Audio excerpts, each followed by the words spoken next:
Now इसका पहला question लेते हैं।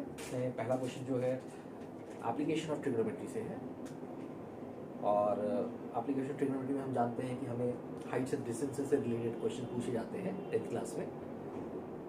तो इसका मैं क्वेश्चन रीड भी करूँगा, मैं डायग्राम एक्सप्लेन करूँगा और क्वेश्चन को कैसे अप्रोच करना है वो बताऊँगा। ठीक है, पूरा डिटेल सॉल्यूशन अभी नहीं होगा यहाँ पर। सॉल्यूशन बस अभी मैं बताने वाला हूँ आपको कि किस तरह से इस क्वेश्चन को सॉल्व किया जाता है ना। बहुत ज़्यादा डिटेल्ड कि उसमें लिखना कैसे है आंसर को, वो अभी मैं नहीं बताऊँगा। अभी बस मैं क्वेश्चन को सॉल्व कैसे किया जाता है वो बता रहा हूँ। ठीक है, जस्ट ये इंट्रोडक्शन पहला वीडियो है मेरा, तो कैसे इंट्रोड्यूस करना है देखते हैं। ठीक है, क्वेश्चन है a straight highway leads to the foot of a tower.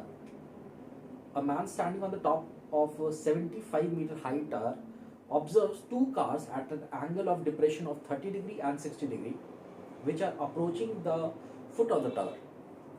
Full stop.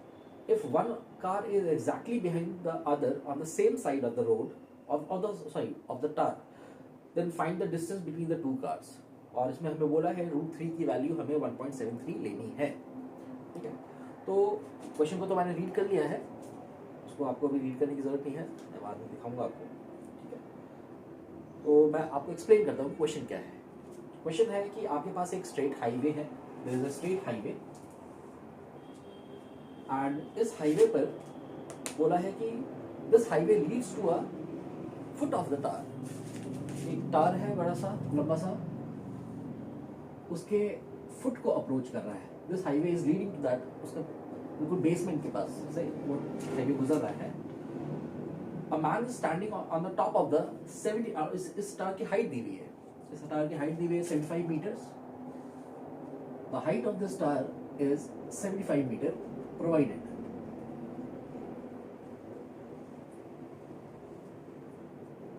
Late us denote this height as capital H। ये 75 मीटर है। एक आदमी है ऊपर खड़ा है इस टावर पे, और बोला है two cars are approaching this tower, और बोला है क्या कि angle of depression of the two cars is 30 degree and 60 degree respectively. अब एंगल ऑफ डिप्रेशन का मतलब हम लोग जानते हैं। एंगल ऑफ डिप्रेशन क्या होता है, जो भी जहां से भी ऑब्जर्वर है उसके अगर आई साइड से अगर हम ग्राउंड के लेवल पर, ग्राउंड के पैरेलल अगर एक लाइन ड्रॉ कर दें, ये इमेजिन करो कि हमारा ऑब्जर्वर यहाँ पे खड़ा है और उसी के हम आई लेवल से ग्राउंड के पैरेलल अगर एक लाइन ड्रॉ करें, जिसको हम हॉरिजॉन्टल लाइन बोलेंगे, इस हॉरिजॉन्टल लाइन से जो हम एंगल क्रिएट करेंगे, angle between the line of site of the person with this horizontal line, उसे वो कहा जाता है एंगल ऑफ डिप्रेशन, है ना। बहुत बच्चों को ये भी दिक्कत होती है कि एंगल ऑफ डिप्रेशन कहते किसको है। तो एंगल देखा है मैंने कई बार कि एंगल ऑफ डिप्रेशन वो बिल्डिंग से बना रहे होते हैं एंगल को, लाइन ऑफ साइट के। तो नहीं, एंगल ऑफ डिप्रेशन आपको कैसे बनाना है, late us suppose one of the car is here, this is car number 1, and one of the car is here which is car number 2। तो question में बोला हुआ है कार जो है वो same side of the road पर है।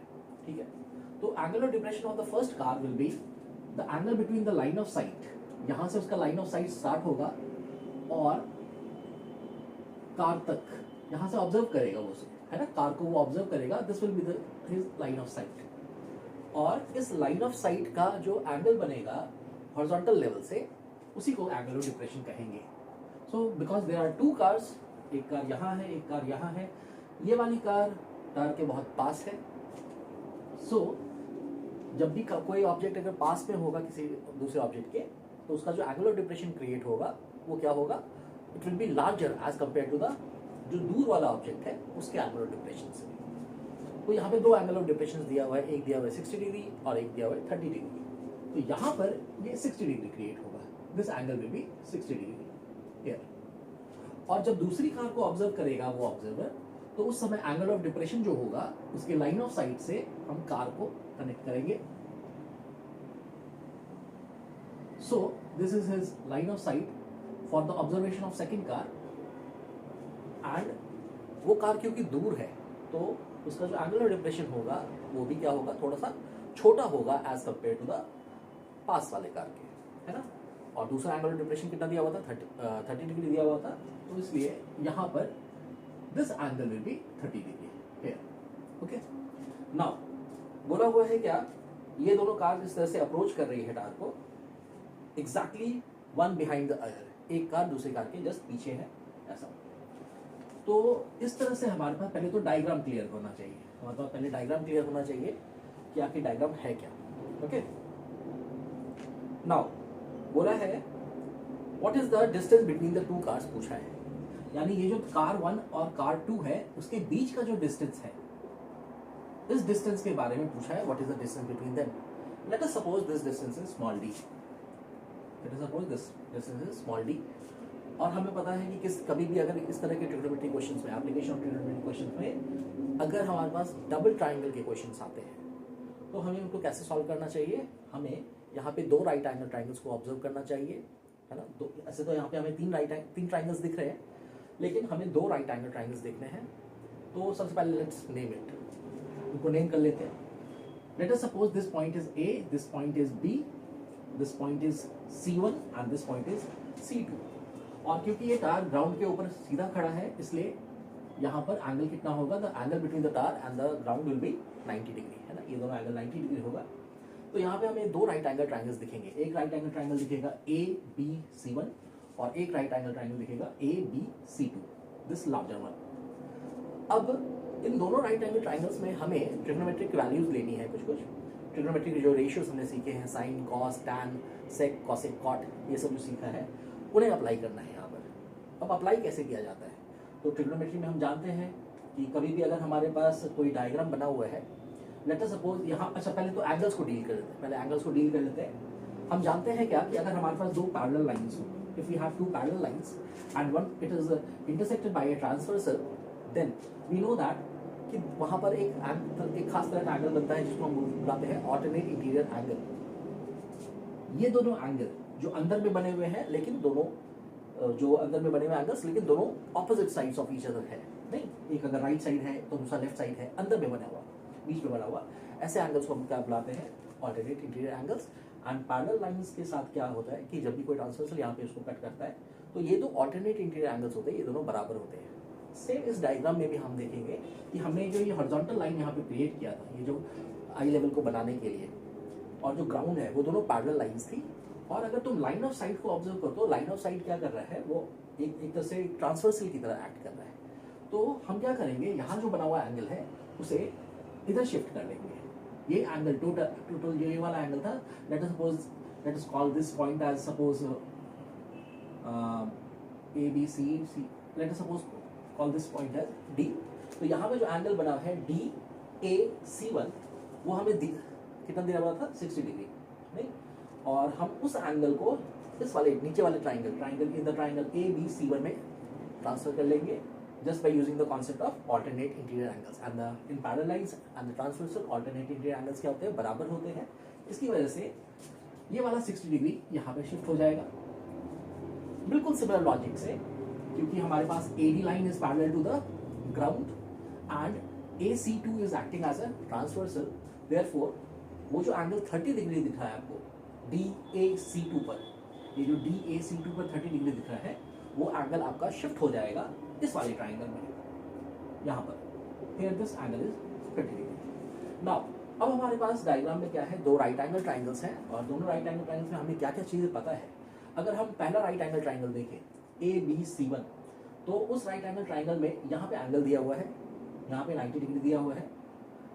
और हमें ट्रिग्नोमेट्री में पता है क्या, जब भी हम ट्रिग्नोमेट्री इंट्रोड्यूस करते हैं तो उसमें हमें पता होता है कि 90 डिग्री के ऑपोजिट जो साइड होती है वो हाइपोटेन्यूज होती है, और एंगल के ऑपोजिट साइड होती है we call it as perpendicular, and the side containing the 90 degree and the angle is known as base of the triangle. So we have 2 right angle triangles यहाँ पर, है ना, 2 राइट एंगल ट्राइंगल्स हैं हमारे पास।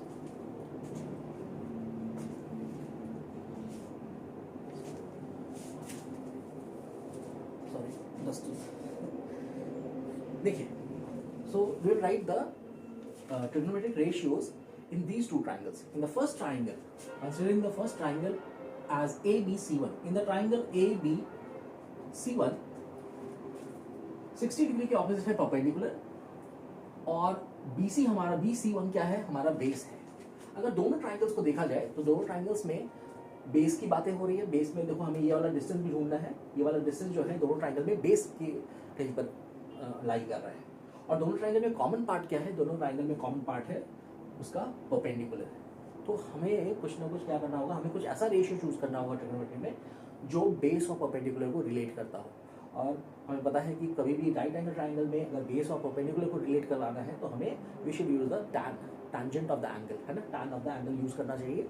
तो in the triangle ABC1 we will write tan 60 degree as the perpendicular, that is AB, by the base BC1. हमें ये length भी नहीं पता, हमें नहीं पता कि ये C1 कार जो है उस टावर से कितनी दूर है, we don't know. Let's call it as BC1। बाद में देखेंगे, हो सकता है उसकी ज़रूरत ना पड़े, तो अभी उसको BC1 रहने देते हैं, बाद में उसको हम लोग एलिमिनेट कर देंगे, ठीक है। यहाँ पर tan 60 डिग्री की अगर वैल्यू पुट कर दी जाए, tan 60 डिग्री की वैल्यू होती है √3, तो हम लिख सकते हैं √3 is equal to AB। AB की वैल्यू हमें पता है कितनी दी हुई है, 75 अपॉन BC1।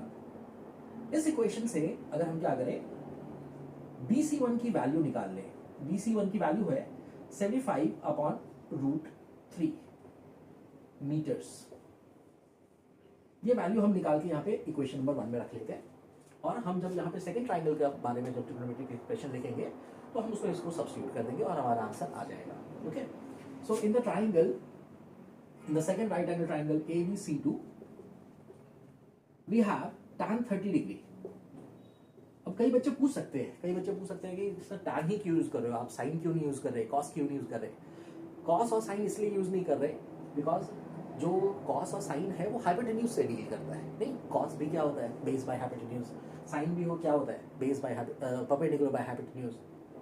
और इस पूरे क्वेश्चन में हाइपोटेन्यूज का कोई लेंथ का कोई यूज नहीं है हमारे पास, इसलिए that's why we are not using sine और कॉस या उनके रेसिप्रोकल जो होते हैं कॉसेक या sec, we are not using that. Okay, so that's why we are using tan। अगर कोई बच्चा चाहे कॉट यूज करना, वो कॉट भी यूज कर सकता है ना, को टेंजेंट को भी ऑफ दीज एंगल्स फाइंड कर सकता है। लेकिन ठीक है, हम लोगों को क्योंकि यूज टू है हम लोग tan को यूज करके, let's use it. So in this triangle we will write tan 30 degree is in the triangle ABC2। ये जो बड़ा वाला ट्राइंगल है, इस ट्राइंगल में अगर हम tan 30 डिग्री निकालें तो that should be equal to the perpendicular, that is AB upon the base. इसका बेस कितना होगा, इसका बेस होगा ये टोटल लेंथ BC2 पूरी लेंथ। एंड ये जो पूरी लेंथ बनी है वो किससे बनी है, BC1 plus this distance D C1 C2, जिसका वैल्यू हमें फाइंड करना है। तो हम इसे बेस को क्या लिखेंगे, BC2 which can be written as AB upon BC1 plus C1 C2 which can be written as AB upon BC1 plus C1 C2 को हमने क्या अज्यूम किया है, D अज्यूम किया है और हमें D की वैल्यू निकालनी है। Let's write it here D। Now हम इसकी वैल्यूज यहाँ पे पुट करते हैं बाकी चीजों की। tan 30 डिग्री की वैल्यू होती है 1/√3। AB की वैल्यू हमें दी हुई है, AB is the height of the tower which is equal to 75 metre, है ना। यूनिट्स हम बाद में, है ना, हमें हर स्टेप पे यूनिट लिखने की जरूरत नहीं है, हम यूनिट लास्ट में आंसर में डाल देंगे। ओके, नाउ यहाँ पर BC1 रहने देते हैं या ऐसा करते हैं कि BC1 की वैल्यू को यहाँ पे सब्स्टिट्यूट भी कर देंगे। तो नेक्स्ट स्टेप में कर देंगे, पहले इसको लिख लेते हैं BC1 प्लस D। याद रखना हमें D फाइंड करना है, we have to find the D। Okay, now हम क्या कर सकते हैं, पहला एक स्टेप कर सकते हैं कि इस डिनोमिनेटर को जो है, इस डिनोमिनेटर को ब्रैकेट में डालो और ट्रांसपोज कर लो इसको। इस इक्वेशन में हमारे पास ये डिनोमिनेटर में है, इधर जाके मल्टीप्लाई हो जाएगा इधर 1 के साथ, और ये √3 को आप इधर भेज के 75 के साथ मल्टीप्लाई कर लो। सो अगले स्टेप में हम लिख सकते हैं इसको BC1 plus D is equal to 75 times √3। Okay, so what will be the value of D? D will be equal to 75 √3 minus BC1। Now from the first equation BC1 की value है 75/√3, इसे यहाँ पे सब्स्टिट्यूट कर दिया जाए तो D की वैल्यू आ जाती है, D is equal to 75 √3 minus, instead of BC1 we are going to write as 75/√3। अब यहाँ से हम दो अप्रोच कर सकते हैं। एक अप्रोच कर सकते हैं कि हम इसे सिंप्लीफाई कर ले यूजिंग द एलसीएम मेथड, है ना, क्रॉस मल्टीप्लाई वाला जो मेथड है उसे यूज कर ले। या एक और तरीका है कि हम क्या कर सकते हैं, जो सेकंड जो इसका टर्म है उसे रैशनलाइज कर लें और उसके बाद हम वहाँ पे कुछ कैलकुलेशन करें। तो पहले रैशनलाइज वाला कर लेते हैं। ठीक है, ऐसे तो हम क्रॉस मल्टीप्लाई करके आंसर ला सकते हैं, लेकिन रैशनलाइजेशन की जरूरत पड़ेगी ही बाद में, तो उसको पहले रैशनलाइज कर लेते हैं। ये जो सेकंड टर्म है यहाँ पे मैंने ब्रैकेट डाला, इसको √3 से ऊपर और नीचे मल्टीप्लाई कर लिया ताकि हमारे जो डिनोमिनेटर है वो रैशनलाइज हो जाए, और इसे हम लिखेंगे 75 और √3 minus 75 times √3 whole divided by 3 into √3 into √3, that becomes 3। इसमें क्या करो, 75 √3 को कॉमन ले लो, है ना, हमारे पास दो पार्ट्स हैं यहाँ पर। फर्स्ट टर्म है 75 √3 का, दूसरा है माइनस 75 √3/3। उसमें 75 √3 को कॉमन ले लो, यू विल गेट 75 √3 बचेगा क्या हमारे पास यहाँ पर, इधर से 75 √3 बाहर चला गया, इधर बचा 1, और इधर से 75 √3 चला गया, इधर क्या बचा -1/3। अब इस ब्रैकेट को हम लोग क्या करेंगे, सॉल्व कर लेंगे और हमारा आंसर आ जाएगा। किसका आंसर आ जाएगा, डी की वैल्यू, है ना। हम लोग किसको फाइंड कर रहे हैं, डी की वैल्यू फाइंड कर रहे हैं। मेरे पास यहाँ पे जगह कम है तो मैं इधर लिख देता हूँ इसको, ठीक है। तो मैं इसको यहाँ पे सॉल्व करता हूँ इस जगह पर। तो डी की वैल्यू जो आई, देखिए कितना आया, वो आया 75 टाइम्स √3। ब्रैकेट में हमारे पास क्या है, यहाँ पे क्रॉस मल्टीप्लाई करेंगे, ये मल्टीप्लीकेशन आई होपफुली आप बच्चों, आप लोग 10th क्लास में है तो आता होगा, नहीं, कि हमें इसे सॉल्व करने के लिए क्या करना चाहिए, इसका डिनोमिनेटर इसके न्यूमरेटर से मल्टीप्लाई, इसका डिनोमिनेटर इसके न्यूमरेटर से मल्टीप्लाई, और आपस में डिनोमिनेटर मल्टीप्लाई हो जाएंगे, है ना। एलसीएम मेथड यूज कर रहे हैं जस्ट। तो 1 में से 1/3 माइनस कर रहे हैं, यू विल गेट 2/3। लेकिन उसको सॉल्व कैसे करना है, 3 1 ज़ा 3 माइनस 1 1 ज़ा 1 अपॉन में 3 1 ज़ा 3 आ गया। ये कितना हो गया, 75 √3 multiplied by 3 minus 1 is double twice whole divided by 3। इसे थोड़ा और सिंप्लीफाई कर लेते हैं, 3 से कैंसिल कर लेते हैं, 3 1 ज़ा 3, 3 2 ज़ा 6, 3 5 ज़ा 15। नाउ ये सॉल्व हो गया, कितना है 25 का double times √3, that is 50 √3। So D की वैल्यू कितनी आई, 50 √3 metres. So this is the answer, this is the distance between the two cars. Okay, now क्योंकि √3 की वैल्यू हमें यहाँ पे प्रोवाइडेड थी, हमें यहाँ पे क्वेश्चन में √3 की वैल्यू बोला हुआ था कि 1.73 लेना है आपको, तो हमें मजबूरी में इसमें वैल्यू डालकर, √3 की वैल्यू डालकर हमें क्या करना पड़ेगा, उसको सॉल्व करना पड़ेगा। ओके, तो कर लेते हैं, मल्टीप्लिकेशन ही तो है। तो यहाँ पे हम इसको कर लेते हैं, √3 जिसकी वैल्यू हमें 1.73 दी है, इसे हमें 50 से मल्टीप्लाई करना है। 50 से जो मल्टीप्लाई करना है, तो 50 is how much, 50 is 5 times 10। तो 10 जब भी डेसिमल प्लेस है और 10 से मल्टीप्लाई होने वाला है, तो आप क्या कर सकते हो, एक डेसिमल प्लेस को राइट साइड जंप करा सकते हो। तो instead of multiplying 1.73 by 50, I am going to multiply 17.3 into 5. It will become 5 3s are 15, 7 5 is 35, plus 1 36, 5 1s are 5, 8. Decimal is 86.5. So the distance between the cars is 86.5 meters. Okay, so this is the first question हमारा जो section D का दिया हुआ था। Okay, hopefully हम next question पे बढ़ते हैं। Thank you.